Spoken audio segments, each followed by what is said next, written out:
Hey, welcome back to Creatives on the Couch, and today we have Mariama Bojang. What a fabulous name. Thank you. Hi, darling. Hello, Are you darling. right? Darling, well, you look amazing. We love a bit of sparkle. Thank you. So you're an actress? I am, yes. Okay, so we're going to dive into that today. So first of all, take us back, childhood, growing up, what inspired you to become an actress? Well, acting runs in my blood. One of my ancestors was a famous actress in the 18th century. Yes, Mrs. Dorothy Jordan. Wow. Yes, so I've always had a passion for acting. I initially wanted to be a ballet dancer, but I was considered too tall. Oh, really? Yes. Is that even a thing? I didn't know that. It is, Wow. yes. How tall are you? I'm 5'11". Really? And I've always been tall. Yeah. So have you researched your ancestor then? Have you gone back through history to see exactly what she did and who she was? Well, she was, so well known that King William IV took her as his mistress. Oh, wow. Wait a minute. Right. Well, this is a first for us. We've done a lot of these, haven't we? Yeah. Royalty. Okay. So, King William IV. Mm-hmm. Okay, so what era was he? When was he on the throne? That was late 18th, early 19th century. Okay. And because he was Victoria's predecessor. This is brilliant. oh my days! You see, I love stuff like this. You never know who's going to walk into the studio. So, because everybody knows the story of Wally Simpson and everything. How does British culture not know about this story? So, precisely. So he. How did you find out about it? I've done my research. That's what I was into, researching my ancestry when I was 16. So I was visiting the library every day and, putting pieces together, etc. Okay. I'd always known, but I wanted to, confirm it. Yes. And, So how far down the line is this directly from you? So let's go back. This will probably be my 12th great-grandmother. Stop it! I love this. So I'm going to have to go and research King William IV. Is it all in the history books as well? Yes. Wow. Is it? Dorothy Jordan. Dorothy Jordan. Right, we're going to make a note of this. I'm going to research this one because I love it. You know the National Trust. Yes.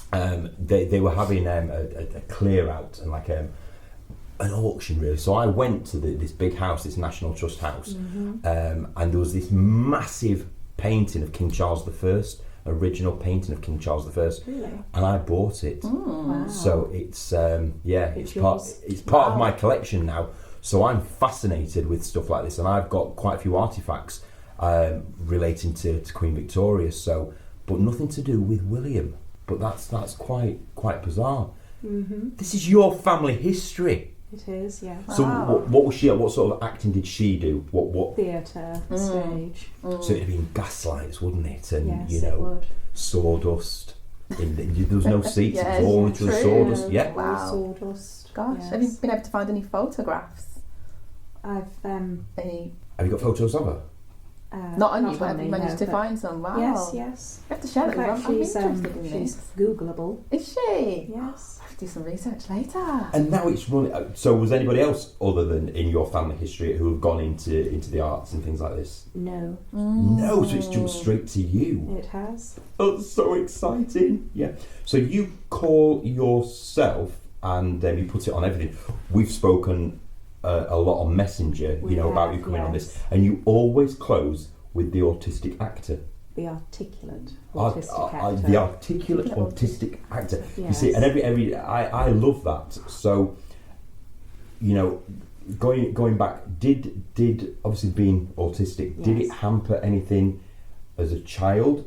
Has it always been embraced? Because it's not very well understood by a lot of people. No, although there is a lot more awareness of it, especially compared to when I was growing up. But as you said, you know, it's still not as well understood as it should be, in my opinion. Absolutely. So do you want to change that? Yes, I do.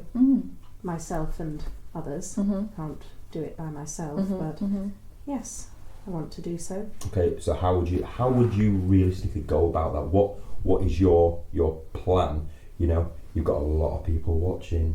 Know, so what message would you like to get out? I would like to raise awareness and make people realise exactly what it is. It's not just a personality quirk or a lifestyle choice. The brain is in fact wired differently to perhaps 90% of the human population. Do people think it's just a lifestyle choice? Well, some people think, they equate autism with eccentricity or quirkiness. Yes, although the two are often synonymous, they're not the same. So how have you found it then, being on set and along your journey as an actor? How have you come to any hurdles, or has it been quite smooth sailing for you? It has been smooth sailing, as a matter of fact. Yeah. Yes. You are very articulate. I love it. Thank you. Yes. It's amazing, isn't it? You are so quietly spoken and so calming. Yeah, I love that. Thank you. So, picking up on what Monique just said, there's a lot of people out there who don't understand what autism is, especially in the arts and within theatre and television. So no barriers to entry, so to speak. No one's said, no, you can't do this. No, not at all. On the contrary, I feel that the arts is, very welcoming to differences, not only with regards to neurology, but sexuality, ethnicity. That's not to say that it's all a bed of roses. There are, of course, cons, as there are in all walks of life. But for the most part, I found that people are welcoming and embracing, and I feel accepted. So going back to your teenage years and things like that, you obviously had a passion for the arts. Did that come through theatre, musical theatre, television? Where did you find that seed was planted? Well, the theatre is my first love, because when I was growing up in Aberdeen, which is where I'm from and where I lived for the first 9 years of my life, can't you tell? No, not at all. I know. That's amazing. I love that. Yes, I was a member of His Majesty's Theatre in Aberdeen, so I would regularly perform in plays and pantomimes. I was on a couple of children's TV shows and did a few adverts, but I found that theatre was where I could really express myself. Yes. So theatre is my first love. What sort of theatre? Because there are so many genres out there. Yes. So pantomimes. You love pantos. Pantos. Go on then. Which ones? Definitely. Let's go. Robin in a Rocket. Okay. Babes in the Woods. Babes in the Woods. What's the dame in that? Have you done panto? Never. Oh no, we've spoke about this before on series 1. Yeah. We need to get you into a panto. Do you think so? I think you'd be great as the princess. Oh, do you know actually? I love that. Princess. Yes, princess or the really wicked queen. That'd be different, actually. Yeah. They'll all be agreeing with me. Do you reckon? Yeah, let's do it. You're going to write me in. I will write you into a panto. Let's would you be in it as well? Of course. Let's do it. Yes. Yeah. No, I've had an idea about doing a panto. But Babes in the Wood, yes, I love that. I was nanny lunatic in that one. Lunatic. Yeah, huge.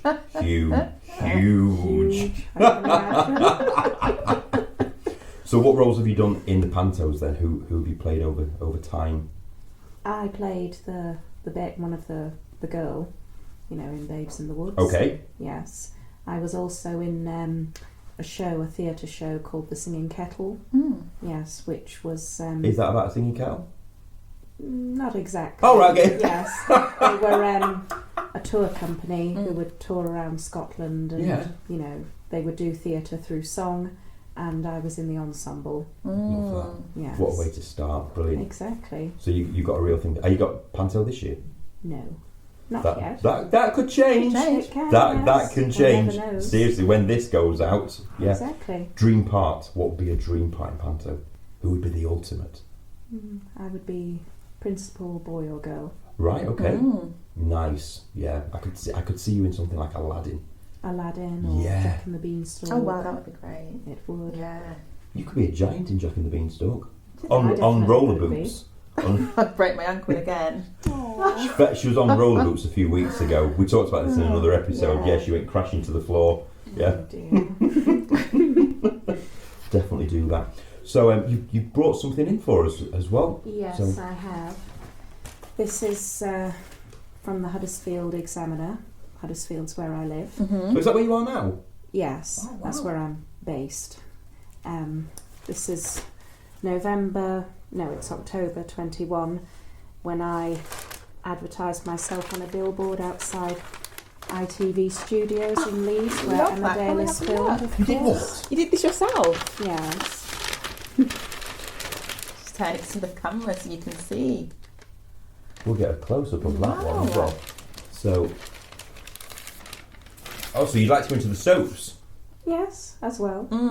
Did it? Did it work? Did it anybody work? contact you? It has, because I'm currently on the shortlist for an ITV soap opera. Wow, Okay. brilliant. They contacted me. Yeah, brilliant. It's a good idea actually.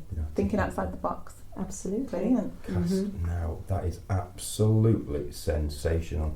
Wow, there's going to be billboards springing up all over the place, isn't there? Really? Yes, There you but go. I did it first. But yeah, absolutely. Anyone who comes back afterwards, they'll be like, "Well, it's already been done." Exactly. So did Such you get a that friend. trending everywhere?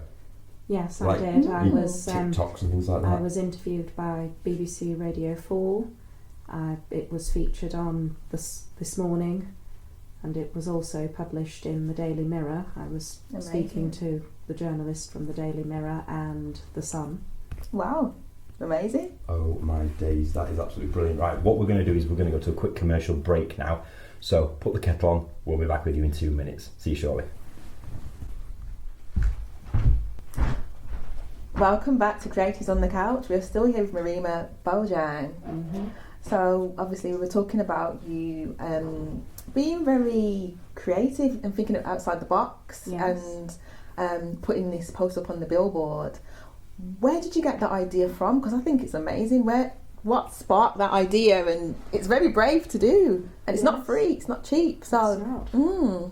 It came to me one evening. I understand very much that acting, in addition to, creativity, is also a business. And what do businesses do in order to promote themselves? Well, they advertise. I thought I was advertising already by following casting directors on social media, and I'd already had a press release prior to the billboard. So one evening when I was, having one of my little heart-to-hearts with myself, I was thinking, well, I'm already doing this, but I just knew that I, wasn't doing enough. There is always more to do. And so I was on the subject of advertising, and then suddenly it hit me. Advertising, well, what is the best way to advertise other than, press articles? Well, billboards, posters, etc. Why don't I advertise myself on a billboard? And then it came to me, well, I could advertise myself outside, Coronation Street or Emmerdale or, wherever there is a television studio. So why don't I do that? And so it went from there. I began researching advertising companies and tried out different ones to see which one appealed to me the most, and eventually I found one, and I'd already decided the location. I looked at a few locations, but I decided upon, Kirkstall Road in Leeds, which is opposite Emmerdale, where Emmerdale's filmed. I'm going to do it there. And it went from there. Wow. I love that. And it's an amazing studio down there. It is. It A is. fantastic place to be. I love going into Emmerdale. It's wonderful. But yeah, if you're going to do it, slam them with it. Yeah. Yes, just in your face. My days. Good for you. I love that. Take a bit of initiative and just get out there. And like you said, you were the first to do it. If anybody else does it, it's like... Seen it before. Yeah, it's always seen it all before. Exactly. And I think that was the... there is a lot that you can do with social media. Of course. But, there's now a lot of negativity and a lot of toxicity. Is that a word? is. Toxicity is what it is. Yes. Being on social media, you know, people love to put each other down, They do. and you know, it doesn't hurt to be kind, does it? No, it doesn't. You know, and It doesn't cost a thing. just to be kind, really. Mm-hmm. So did you get any negativity from that? Because there are always trolls, aren't there? When you're doing something Yes. fantastically well, it can be the best thing in the world. There's always trolls. Yes. So did you get any kind of negativity from that? Not that I remember. That's brilliant. That's not to say I didn't, but if I can't remember, it clearly didn't stick in my yeah. mind, so I clearly didn't feed them. Yeah. Good I love for that. you. Good for you. So, you know, we've spoke about your pantos, sort of like in your early life. What have you done? Mm-hmm. I mean, lockdown changed everything for a lot of people. It did, So, what's yes. life been like over the last sort of like few years, really, regarding work and your shows and surviving? Exactly, yes. It's been fantastic because for the last 2 years exactly, I've been applying myself consistently.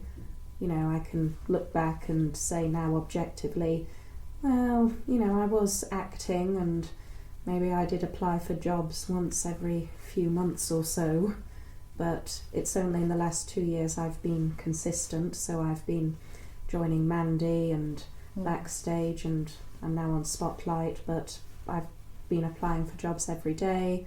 I've been trying out different acting schools to see which one suits me best. I've been networking with other actors such as yourself and other creatives. So in the last 2 years it's gone extremely well. I've got onto Spotlight, I've got myself an agent, a good agent. That's good. Brilliant. Yes, and I'm Because there are a lot of sharks out there. There are a Oh, lot and the of con artists. circle waiting to go. They do. That's good. Mandy's a great. It is. I got platform. my first, paid jobs through Mandy. I did pretty much exactly the same. When I was living in London, and have you been on Mandy? I'm on there. Yeah. I don't use it much though. Yeah, I mean, and Spotlight's great. It is. Spotlight, obviously, you'll find works better when you've got management behind you. Yes. That you can do the nudges and they'll sort it for you. You know, and that. You know, it's a tricky one, really. It's a tricky balance. You know, some casting directors and casting agents don't particularly like it when you apply yourself. They like to see that you've got representation, Yes. and others don't. So it's working out that scale. It's working out that balance of, you know, what is going to be best for you as a person. But no, it's great that you're on Spotlight because, you know, there's some nice things come through there. And Yes. so yeah. So And what's elsewhere. next? What's sort of next for you? Where would you like your journey to now start to progress to? You know, if you could do anything. You know, anything. World's your oyster. What can you do? I would go to space. Okay, I wasn't expecting that one. Right, okay. You want to go to space? Yes. Okay. If I could do anything with regards to acting, it would be to work regularly in TV, film, theatre, voiceover, radio, etc. Yes, it would be to, perhaps, set up my own productions. Oh, really? Yes, I'm currently writing my own screenplay. I've had this screenplay in my head since I was 15. Wow. But it's only recently I've finally taken the pen to paper How are you finding started that? writing it. I've enjoyed it. In fact, I have 95% of it written down, so at the moment I'm just in the process of trimming, editing, but I do have most of it Got written the down. bones there. It's the rewrites, they're a nightmare. It's when they send it back and say, do it again, rewrite it again, rewrite it, and you're like, oh, please, I But like writing it. is rewriting. You're just like, no. I'm going to go in the garden and look at the fish. Sit by the pond, I'll rewrite it tomorrow. Go on a drive. Yeah. So what about your sort of like your personal life? You know, are your family here as well, basically, or do you still go back to Aberdeen? And you know, how's life away from, following the dream? Absolutely fine. My partner lives in Mexico and I go over there regularly. I came back a month ago and I was there for 4 months. And I've actually lived there. I lived there for a total of 2 years. Okay. I taught myself Spanish, so I've never been. Have you ever been to Mexico? No, No. never been. There we go. Road trip. go So when you're next out there? probably in June, but I'll probably only be there for a month. Yeah. this time because only a month. I know, it's not bad. Just a month. I have work to do. Of course There we are. I love that. Yes. Does your partner come over here as well then? He's never been to Right, England. okay. Really? And has no intention Oh, of really? ever doing so. No. Oh, wow. He's just not. No, not interested. interested. He's from the States, so Oh, okay. it Yeah. feels as though he's seen it all. Yeah. Yeah. How long have you been together? 7 years. Have Oh, you? wow. So you've been Yes. commuting back and forth. Yes. Oh, my gosh. Goodness me! And people say, you know, Wow. these long distance relationships don't. Well, actually, they can and Yeah, they do. they And can. if you've got, you know, if you've got the Brilliant. trust, the respect, the integrity, of course, anything can work, can't it? Anything Really. can. Yeah. Yes. So about the rest of your family, what about them? How does their lives revolve? Are they in Aberdeen still? No. I live with my mother and brother, Mm. and they're very supportive. That's good. You know, supporting me. They're not artists, Mm. but you know they, encourage me and they're supportive Mhm. in what I do, and you know I'm lucky to have that. Yeah. And my partner, he's a singer. Yes. Right, okay. So, he knows a lot about what goes on. Plus, Yeah. he's from Hollywood. So, he's always giving me advice. And whilst I was there, for the 4 months, he was helping me with self-tapes and giving me proper advice, That's not good. just telling me what he thought I wanted to hear. Yeah. And because of that, I, managed to get 2 pencil jobs Brilliant. and lots Talking of positive feedback. Brilliant. So talking about advice, what advice would you give to other neurodiverse creatives then with autism, ADHD, dyslexia, etc.? Because I know that it can be a barrier. You've been quite lucky whereby you've I not have. really hit any hurdles, but I'm sure there are people out there who, probably haven't hit any hurdles, but they're probably doubting themselves, Yeah. probably Yes. don't want to take that step because they think they're going to, be knocked back down. So what advice would you give to? I would advise anybody, whether they be neurodivergent or non-neurodivergent, if you want to do something, then do it. And you can do it if you apply yourself and you carry on doing it. I know that may sound cliched, but it is a fact. Life is what one makes it. Absolutely. True. I worked with an amazing guy in Panto with Asperger's, and he was just absolutely remarkable. The precision, everything was placed perfectly. He was one of the most dedicated professional people that I have ever worked with, and we played Ugly Sisters together, and I was absolutely blown away by his talent. What a remarkable man. So if people want to approach you and want some advice, they can find you on your socials, can't they? If there's someone out there Yes. watching, Yes. thinking, do you know what, I'd like to have a go at that, but I don't know where to start. We can put that on the screen and get your handles on there. Yes, So, of course. and you're always open to talking. Absolutely, yes. Would you? Everybody's Have you welcome have to you ever approach me. have you done anything like that? Where you've actually gone and done speaking and stood in front of people who are neurodiverse and advised them. Have you ever thought about doing anything like that? Not until now. See, that could be really, really Yeah. good for you. I think you're so calming and so articulate that to maybe go into colleges, to go into universities, drama schools, normal schools, and actually, I think if you approach, do you not think if you approach the like some of the head teachers, especially around your local area, and say, would you like me to come in? This is what it'll cost, and I'll come in and spend an afternoon and advise, educate. Educate, yes. I think that could be a really, really good way for you, because you've got the confidence, you've got the look, you've got the vocal stance to be able to go into schools and say, right, this is who I am, and this is what I do. I think you could really make a difference. I do as well. Yeah, I'll do just that. you should, definitely. I'll only take 10% cut. Yes. I was just about to credit you, Reese. Bless you. Thank you so much for being here. It's been a so pleasure. much. It has been. Yeah. I've been looking about what you've been doing, and I've loved our messages, and yes. hope this is just start of a great friendship, and you're welcome back absolutely. here anytime. Thank you. Thank you very much for joining us as well. We'll be back next week with another episode of Creatives on the Couch. Have a lovely week. Bye for now.